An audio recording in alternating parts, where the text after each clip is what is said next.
OMG. Welcome to another week of Awaken and Align. How is everyone feeling? How is everyone navigating? How is everyone doing? Oh my goodness, it has been such a busy month for me, specifically in the last couple weeks. I was feeling burnt out and run down, so there was no episode last week, but I had to come on today to talk about Pluto in the sign of Aquarius because it's a BFD, big fucking deal. But I just wanted to send all of my love and healing energy to all of you out there. Thank you so much for the wonderful comments that you've been DMing me, messaging me, emailing about the last couple of weeks about my podcast. And I really appreciate it. That is the simplest way to support me and this content here on the interwebs is to download, subscribe, share, comment, because the law of reciprocity, giving and receiving. And I'm so grateful that I get to do this and that my Aquarius placements are being activated at this time, which is why I feel like this is such a big deal because Pluto, the planet of transformation, death, rebirth, is moving into the sign of Aquarius for the next 20 years with a little dip back into Capricorn in September of this year. But we're going to unpack all of that in this episode. And I first spoke about Pluto in the sign of Aquarius back in March of 2023 when it first entered there. So you should have had a glimpse of what these themes might have been for you. Now, in the last episode, when I did the January forecast, I mistakenly said the Saturn and Pluto conjunction in Aquarius in December 20th of 2020. And I was like, dirt. It was actually the Saturn and Jupiter conjunction at 0 degrees of Aquarius on December 20th, 2020.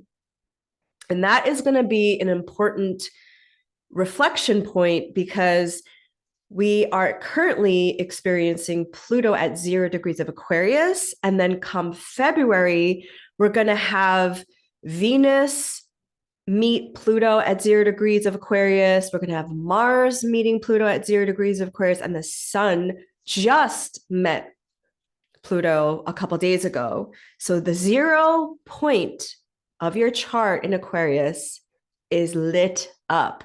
And I do believe that is a foreshadowing for what the next 20 years will be about. And again, it's a 20-year transit. So this is going to be long. It's going to be full of intensity, death, rebirth, and power and wealth. And all these topics are going to come up to the surface.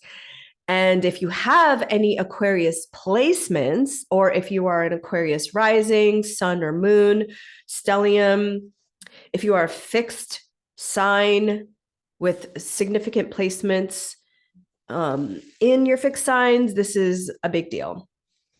Okay, so before we get into the juiciness of Pluto in Aquarius, let's first do a little recap about Pluto in the sign of Capricorn. And I have talked about this for years now. And honestly, Pluto and talking about Pluto helped me meet some amazing astrologers who are such big influences in my life. Shout out to Stephanie Campos. Shout out to Tasha Begg of Agent of Pluto. Pluto has been one of my biggest teachers, especially in the last couple of years, because Pluto was in my second house of self-worth, my resources, and I have the South Node there. So ever since 2018, Pluto has been teaching me a lot about my own self-worth, my purpose, and about money and wealth and what that all means. So Pluto first entered the sign of Capricorn in 2008. So think back to what happened at that time. For me personally, that is when I got my first full-time job in corporate America. that paid a salary, that gave me a 401k, free health insurance. And I was working in the wonderful world of private equity in Manhattan. And this was right after I graduated from grad school for being a poor student for many, many years. And so this was the first time that I was actually making any kind of real money. And my first starting salary was $50,000. And I thought I was rich. I was like, I have so much money, for a 27-year-old who's never made money like that. And it still is a lot of money for a lot of people. I thought I was the shit. I was like, I'm working in Midtown Manhattan. I have a girl boss job. I made it basically. And then over the course of the 15 years that Pluto has been here, I quit that job, went back to private equity. I started a blog. I worked in a fashion startup. I became an entrepreneur. And so it was a lot of intense, like making a lot of money and then not making any money. So Pluto brings these extremes and intense situations wherever Pluto is transiting in your own natal chart. And I, again, am a tropical Western whole house astrologer. So I look at the house as an area of your life. So just think back from 2008 until now. What has Pluto been trying to transform in your life specifically? And again, it was a 15-year transit. So there was a lot of ups and downs. You might not have really noticed anything Pluto was doing unless Pluto was hitting your natal placements. Or if you're a cardinal rising sign like Aries, Libra, Cancer, or Capricorn, or if you have placements in those signs, it's been an ordeal. So Capricorn is a yin feminine earth sign ruled by Saturn. And Capricorn is conservative.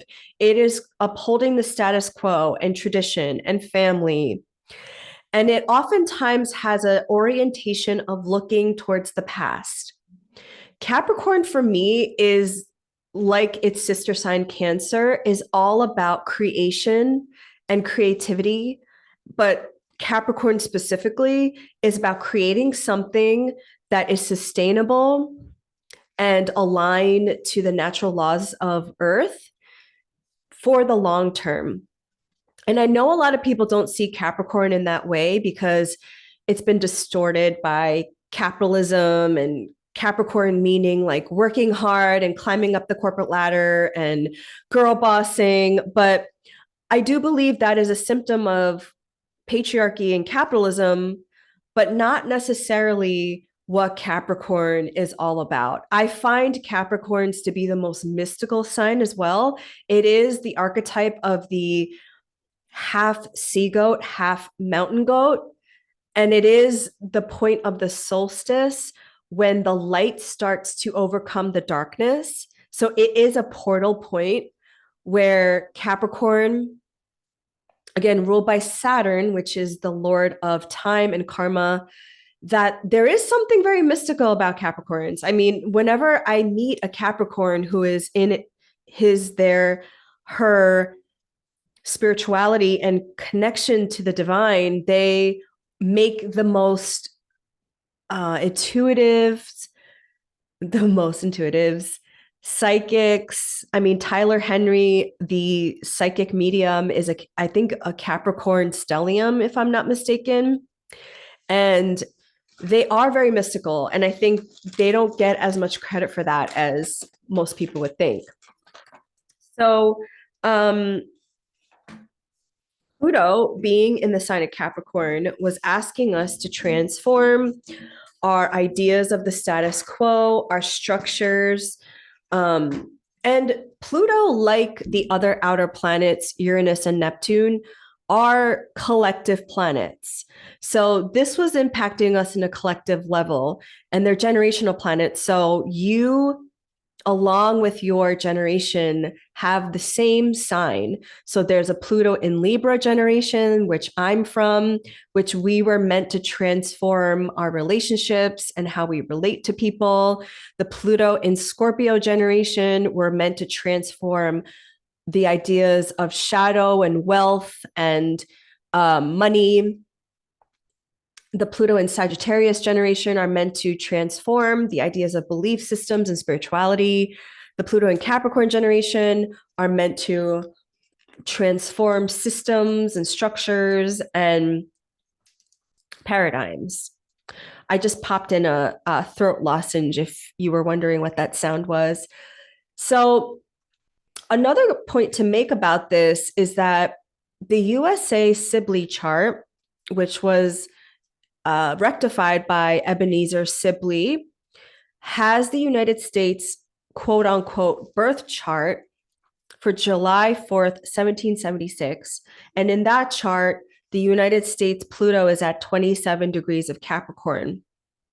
And so if you think about the inception or the founding, quote unquote, of the United States of America, I don't know why I always do that accent when I say that word, but it was about the settler colonialists wanting independence from the British Empire and basically signing this document saying that they were going to free themselves of the tyranny of the British monarchy, King George III, because they wanted representation with taxation. At the time, the United States had 13 colonies, and all of these taxes being imposed on them without being represented in their parliament. Now, the reason for all of the taxes is there's many reasons, right? But one pattern that I saw with a lot of the colonizers and the insurrections and the revolutions that were happening during the last time Pluto was in Aquarius was that the colonizers like the Great Britain, France, Spain, Portugal, the Dutch, they were colonizing other places. And colonization is expensive. It costs a lot of money, believe it or not, to be violent and to steal. And so they had to raise the taxes of the British colonies because they were colonizing other places. They needed that money to fund their military. And also at the time, they were colonies. And that's basically what a colony is. You just steal. And I'm not going to mince words here. And I think that's what you like about me. So the settlers were upset about that because they were like, what the heck? Like, we deserve to be free. We deserve to have a say in how we are governed. And so in the last couple of years, the United States has been going through its Pluto return. And just like a solar return, which you celebrate on your birthday, it takes 365 days for the sun to return back to your birthplace. Pluto returned back to the birthplace, quote unquote, of the United States. But it wasn't until Pluto was in the sign of Aquarius when the British Empire acknowledged the independence of the original 13 colonies. So, my opinion on the United States Pluto return, and I can say very, very, very securely that I'm sure other astrologers would agree with me that our Pluto return here in the United States was all about transforming the way in which the United States was quote unquote founded, because as the settlers wanted their freedom, they were ethnically cleansing and genociding the indigenous people of Turtle Island, and they were enslaving Black Africans to, you know, do their work basically for free. And because Capricorn is the sign of the earth, Saturn rules over agriculture and farming. if you think about like just like in your vision, in your like vision in your mind, the slaves literally dug through the soil and built up the United States with their bare hands. And the settlers stole this land from the indigenous people through the most violent and brutal way possible, through ethnically cleansing them. And so, if you think about that, there is some karma the United States has to contend with, as we can clearly see right now, what's happening right now. Pluto is the planet of the underworld. It is Hades in excuse me, mythology.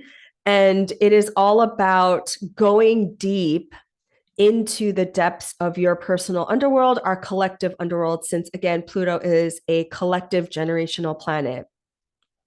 And so, you know, there's an ego death that happens there with a Pluto transit, especially if Pluto is either conjunct, opposite, square to like your sun and moon or your rising, for example. Pluto makes you go deep into your shadow, into your underworld, to bring that shadowy material up to the surface to look at it. I mean, if you have ever done shadow work before, that's exactly what happens here.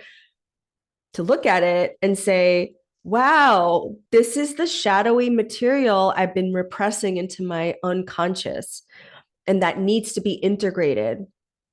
And clearly, the United States has not done that because it hasn't even admitted in so many words to the land theft and brutalization of the indigenous people, hasn't given land back, which I believe personally, this is what the Pluto transit was asking the United States to do. And also reparations to the enslaved Black Americans and giving them some land, right? And apologizing, you know, in all the ways, and hasn't done that. And I personally believe that this land, this sacred land that I, Laura Chung, reside on, I reside on Lenape land, is is in some ways cursed because we haven't asked for forgiveness for what happened 250 years ago. So the United States will always be cursed in some way. And you can kind of see it unfolding right now because colonization never ended. The US settlers became colonizers themselves and became this empire in its own right. And clearly, the United States, as we know, has bombed places using our tax dollars without our consent by lying through propaganda.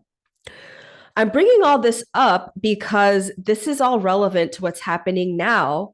We are, as a collective, I believe 60% of Americans want a ceasefire in Gaza, in Palestine. And most people disapprove of what President Biden is doing. He is not calling for a ceasefire at the very least. I literally have been calling my representative, not every day, but almost every day since October. And I know from the people that I surround myself with, they're doing the same. And they're not listening.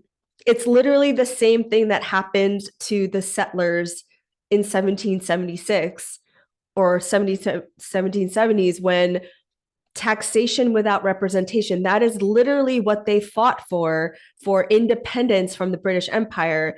And today, 2023 to 2024, US citizens are asking their representatives, because we pay taxes, we pay their salaries in our tax dollars, for a ceasefire, and they're not listening. I mean, this is just like one example, right? There's so many other examples of how they're not listening. Reproductive rights, women's rights, gay rights, trans rights, non-binary rights, all the ways in which we want to be free, they're not listening. And every single every single dollar we make, everything we buy has a tax on it. And notice how if you don't pay your taxes, you go to jail. But these taxes go to the Israeli foreign aid to bomb people in Palestine, in Lebanon, in Syria. And this is just one place, right? The United States has 765 military bases all around the world. This is what our tax dollars are going towards, instead of here at home, universal health care, improvements in infrastructure, student loan debt forgiveness, free education, just like overall basic human needs for us here in the United States. To end poverty, I saw that it would cost like $20 billion. We send Israel $3.8 billion a year in our tax dollars. So I'm just saying all of this because we here in the United States deserve better. We are worthy of being taken care of. And we are demanding that our elected officials and our representatives listen, but they're not listening. So this is kind of like the foundation of how we're moving into this next Pluto in Aquarius era is the people, we the people. The United States Sibley chart has an Aquarius moon, which Pluto will be hitting in the next couple of years. And the moon in a nation's chart represents the people. So Aquarius is all about we the people. It's in our constitution, right? We the people. And so if you have we the people not happy with the way that our basically authoritarian government is using our taxes and not listening to us, this is a precedent that has happened before during the last Pluto in Aquarius for a revolution. Okay. Now, the American Revolution, I guess that's a good segue to go into the last time Pluto was in the sign of Aquarius. This was called the Age of Revolution because there were revolutions happening all over the world.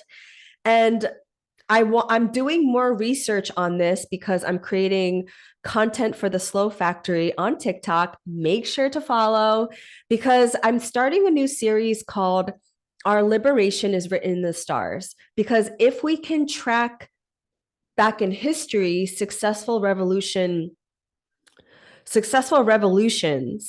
we can use that as a foundation for our current revolutions. But obviously, there's different situations, different variables that are available to us now that wasn't available back then, like technology.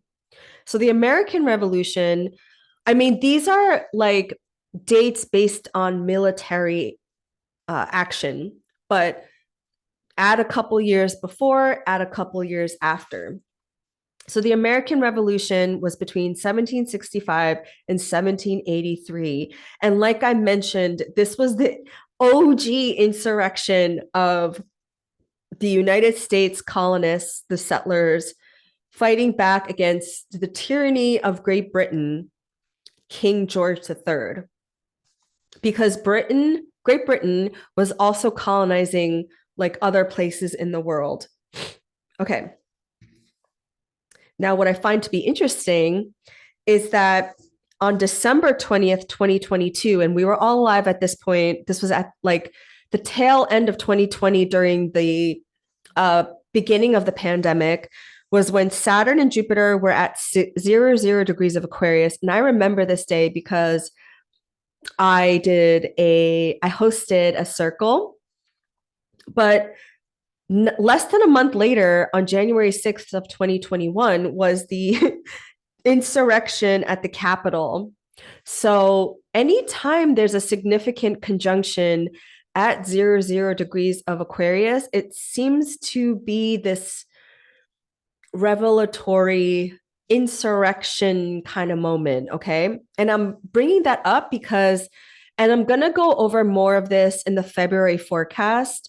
There's 3 conjunctions at 0 degrees of Aquarius. in February. The first one is on February 14th, Valentine's Day. Mars and Pluto will be at 0 degrees of Aquarius. Now, remember back to October 7th when Mars in the sign of Libra was square to Pluto in Capricorn. That was October 7th. You know how everybody mentions that date in infamy, October 7th, October 7th, October 7th? Well, this is the conjunction of Mars and Pluto now in the sign of Aquarius at 0 degrees. Now, I always try to remain optimistic and positive, but I do have to be real. This can potentially be like war or aggression of some kind. When Pluto and Mars are in a squares are conflict aspects. And I said that even before knowing what happened on October 7th, but the conjunction can also be as well. Because when you have a conjunction, it intensifies, Pluto intensifies whatever it touches. So we'll see what happens, but I just wanted to put that out there. February 17th, Venus in Aquarius will conjunct Pluto in Aquarius at 0 degrees. February 22nd, Venus and Mars will be conjunct at 0 degrees. So there's 3 major conjunctions happening at 0 degrees of Aquarius. Make sure to, look at your own chart. Do you have Aquarius placements or in and around 0 degrees or any fixed sign placements in and around 0 degrees? Okay. So going back to the revolutions at the same not at the same time, but May of 1789 to November of 1799, the French was going through their own revolution. And it was very similar vibes. Like you would think that the British Empire, like, oh, they're definitely going to win because they have all this military in terms of numbers and weapons, but actually the settlers, the insurrectionists, the revolutionaries won, quote unquote. There's no winning in war, but they won their independence. Similarly to the French Revolution, this was during the Age of Enlightenment when, okay, I'm totally going to butcher French. And I know the French have a particular way of pronouncing their words. Liberté, which is liberty, égalité, I think that's equality, and fraternité. So these 3 things, liberty, equality, and fraternity or brotherhood, was like all about the Age of Enlightenment, like equality, basically. And that was pretty much their, like, I guess, like motto. You know how Palestine has from the river to the sea, it's like their freedom chant. This was the Frenchies. And it was happening because France was going through so much debt because France was also helping out the American revolutionaries in their battle against Great Britain. So France intervened and so did Spain at the time to join against Britain, but they were spending a lot of money because, again, I said war and colonization are expensive. So they were in debt. And also they were like the caste system were experiencing social inequality. Now, France at that time before were a global power. They were the most populated European country at the time. And they were separated into like 3 classes. The first one was like I think they said like clergy, and then the second was nobility. And those 2 classes were able to experience like the wealth and the power of society. And then the second class were basically like the peasants, but the peasants made up the majority. I think they said 90% of the population were peasants, the working class, and the majority of them were basically in poverty because France was spending all of its money trying to maintain its global power. So obviously, the people were upset. And at the time, there was a growing bourgeois class that was like very flamboyant in its wealth. And that is why there was growing resentment towards Marie Antoinette, who was the queen. She was very flamboyant, she was very extravagant. And so you had almost 90% of the population in poverty, starvation, while the 10% were enjoying this like very affluent, flamboyant lifestyle. Now, what comes to my mind is that scene in the Hunger Games when literally the capital people are like throwing up because there's so much food and they want to. Remember that scene? Have you ever seen that movie? And everybody's like enjoying all this wealth while the other like 12 districts are near poverty and working. So they were like, fuck no, and started these revolutions and insurrections themselves at the time. And this was against their king, King Louis XVI, who came into power when he was very young. He was 19 years old. So he was very influenced by the people who were like advising him, and they advised him to go into the American Revolution, to start colonizing other places. And that was the thing. France was colonizing like the entire world at this point. So they didn't have any money. That was the problem. And without going too much deep into what happened in the French Revolution, there was like the reign of terror and people were becoming paranoid. And there's just a lot of death and destruction happening at this point. And at the same time, there was a Haitian revolution between 1791 and 1784. At the time, Haiti was called Saint Domingue. And the Spanish part of that island is what we know as the Dominican Republic. And in Espanol, it's Santo Domingo. So the Haitians were seeing the French with their motto of liberty, equality, and they were like, what the hell? We are literally giving all of our wealth and resources to the French, and we're not getting shit because they were all enslaved. So they decided to rise up and revolt against the French colonizers, which I honestly believe the French being involved in the American Revolution and them not having any money helped the Haitian cause. But also, I'm diving deeper into the Haitian Revolution as part of that series I mentioned, Our Liberation is Written in the Stars, because they were enslaved people. I mean, I don't think people understand how big of a deal that is, because the Haitian Revolution oftentimes gets overshadowed by the French Revolution. By the way, the insurrectionists, the working class, ended up winning. This was the overthrow of the monarchy, and where the French then changed its, I guess, into a modern day democracy, quote unquote. And the Declaration of the Rights of Man was passed in 1789 for equal rights for everybody. So at the same time, the Haitians were like, we want freedom too. What the fuck?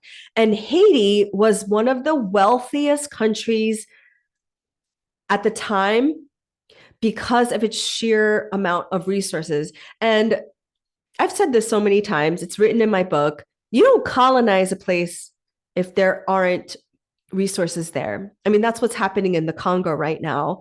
The Congo is rich in minerals like coltan and cobalt and diamonds, and that is what powers our electronic devices. So it's not a third world country. It became that way because of colonization. And unfortunately, Haiti has been paying a colonial tax to France for hundreds of years, and nobody really understood how much until Haiti went through its earthquake in 2010, when they didn't have enough money to rebuild from their earthquake. And then the world realized just how much money they were paying France for their colonial tax. So when we say third world country, no. Europe was a third world country because they colonized each other and then went to other places to steal, to build up their wealth from stealing.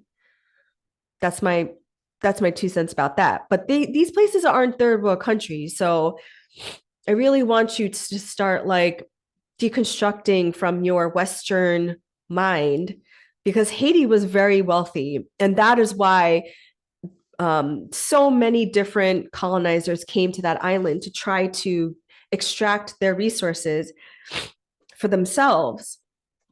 And so, yes, Haiti ended up having its freedom from the French colonizers, but what ended up happening after that was, it's still sad. And that is why I believe if we can look back to history and gain this knowledge of how the enslaved people were able to fight against Napoleon's army, which at the time was considered to be the most powerful, we could use that as a foundation for our liberation movements now, but not repeating the mistakes of the past.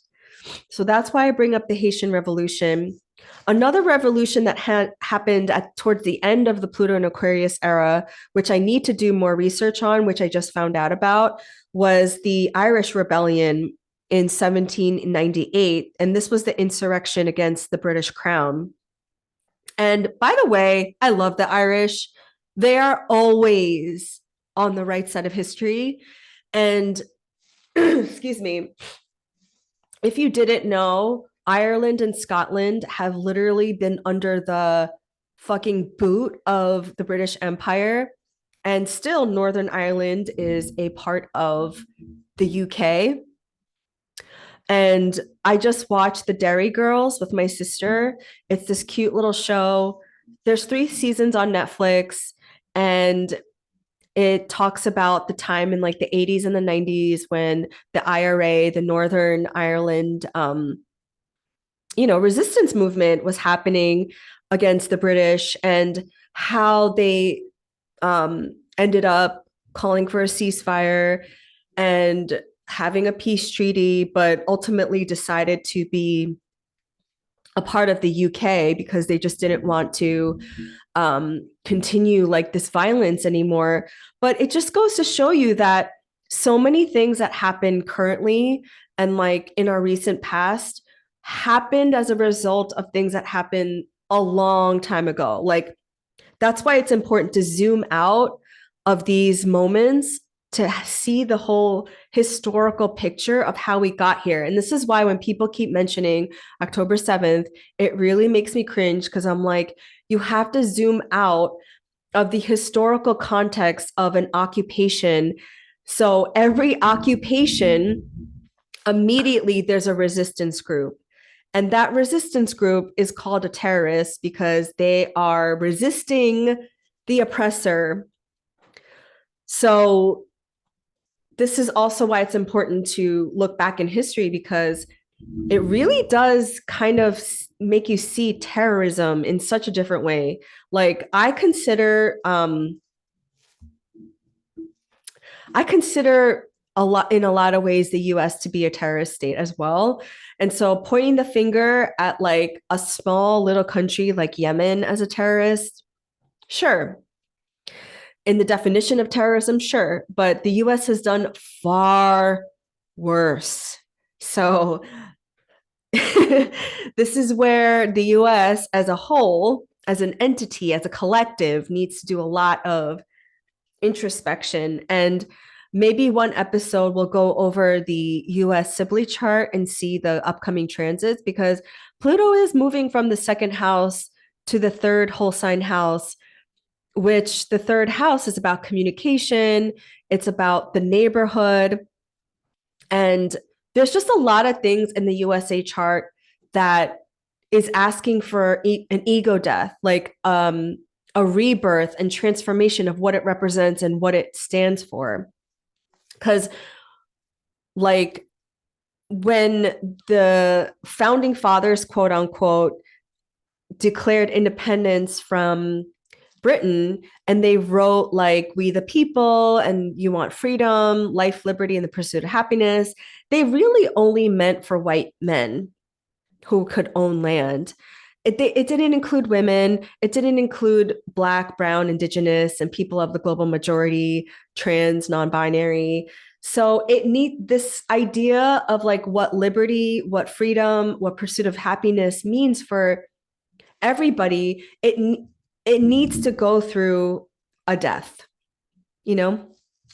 Okay. So I think I went over the age of revolution back during the last time Pluto was in Aquarius. And now Pluto will be in Aquarius from January 13th of 2024 until March 8th of 2043. Now, like I mentioned, Pluto entered Aquarius in March of 2023. You might have had a little clue of what that meant. And then Pluto will move back into Capricorn the last time, September of 2023, but then it'll move there like for 20 years in 2025, along with the other outer planets. Uranus will move from Taurus into Gemini in 2025, and Neptune will move from Pisces to Aries in 2025. So 2024 is the last year of these outer planets being in these signs at like the last couple of degrees in their respective signs. So collectively, we are all going through an ending, a transformative time. And then we're really entering a new epoch in 2025 with all of the outer planets moving into more masculine signs. So Uranus has been in Taurus, I believe, since 2011, which is a feminine earth sign. It's moving into Gemini, which is an air sign. Neptune has been in the sign of Pisces. Oh my God, I'm switching my dates. I should have written them down, but maybe I'll do that for the February forecast. Pisces, which is a water feminine sign, it's moving into Aries, which is a fire masculine sign. And Pluto is moving from Capricorn, which is a yin feminine earth sign, into the sign of Aquarius, which is a masculine sign. So we're moving more from feminine to masculine, yang energy signs. So the collective will be activated. So again, you can only predict a transit based on what happened in previous Pluto and Aquarius time periods. And my research only extends from the last time it was in Aquarius, which was about 248 years ago. But if you listen to the Astrology podcast by Chris Brennan, he goes all the way back to like BCE times of the different times Pluto was in Aquarius. And what I gathered from his episode is that each Pluto in Aquarius time period, there were huge advances in technology. There were, yes, huge movements in colonization and people losing their freedoms. Censorship was a big thing. But the thing with technological advances, like one Pluto in Aquarius time was the invention of the cotton mill. But in order for the cotton mill to function, you need people to pick the cotton, which then ramped up slavery in the cotton fields. So every time there was a significant invention, it also meant the power and the distribution of labor into the hands of the working class in the form of either slavery or indentured servitude. So I find that to be interesting because, like I mentioned, Pluto in Aquarius is a fixed air sign, all about future forward thinking. So whereas Saturn in Capricorn was looking at the past, Saturn in Aquarius is looking to the future. So it does entail like technological advances, but we need to be careful of what we're inventing because that could be at the detriment to and the harm of people. So, for example, I saw this picture of these little kids in literal like dug dug up holes in the earth to mine cobalt in Congo, and it said, I have the picture here because I was just like, this is such a Pluto and Aquarius picture. It's insane. Um, and very disturbing, by the way. Let me see if I can um get it up because the words also, okay. By the way, the planet Pluto was discovered in 1930, and that was around um, the time of the invention of the atomic bombs, and which is very Plutonian in nature. And Oppenheimer, I just saw, which that whole movie is about the invention of the atomic bomb, is in our like at the forefront of our collective consciousness because of the Oscars and like the movie. So it says, so this is the picture. If you're on the YouTube version, I'm just showing the picture. It's these two children. They are children. It says Congo's immense natural wealth, including uranium, Uranus, right? Some people relate Uranus as a modern signification for your of Aquarius, became strategically crucial for U.S. global hegemony. Why can't I pronounce that word? And its nuclear weapons program. The U.S. acquired its immense natural wealth and uranium to build the atomic bombs it dropped on Hiroshima and Nagasaki in 1948. So not only do technological advances like this require slave labor from the Congolese, but then dropping atomic bombs on innocent civilians in Hiroshima and Nagasaki is another violent manifestation of these technological advances like the atomic bomb. And also, the invention of things like the iPhone and the Tesla and just anything that is powered electrically is powered by cobalt and coltan, which again, the Congolese, there's a genocide happening there of over 7 million people. And the daily essay of women and children, it's modern day slavery. They are digging up these minerals to power our devices here in the United States and Western consumption.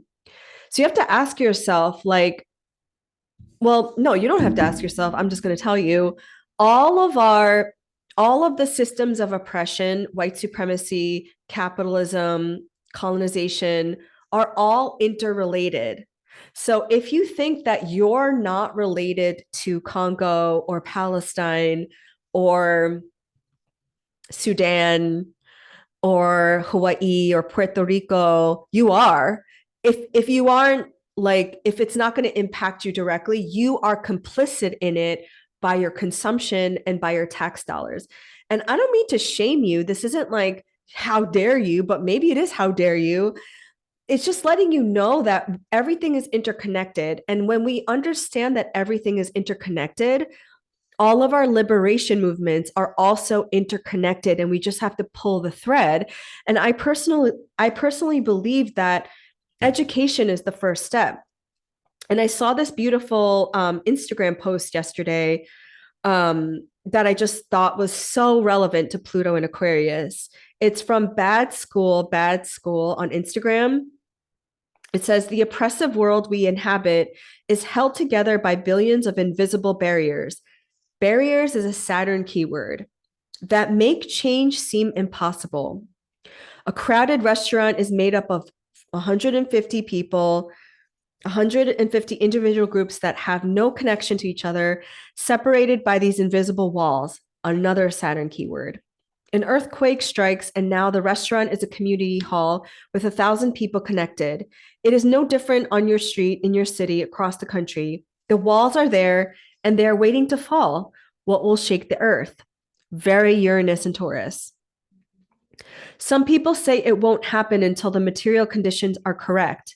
I disagree. The conditions exist, but people do not know they are oppressed or how their oppression is connected to their neighbor's oppression. People do not know they deserve better. People do not believe in their own power. And so they do not know that change is possible. This is our work.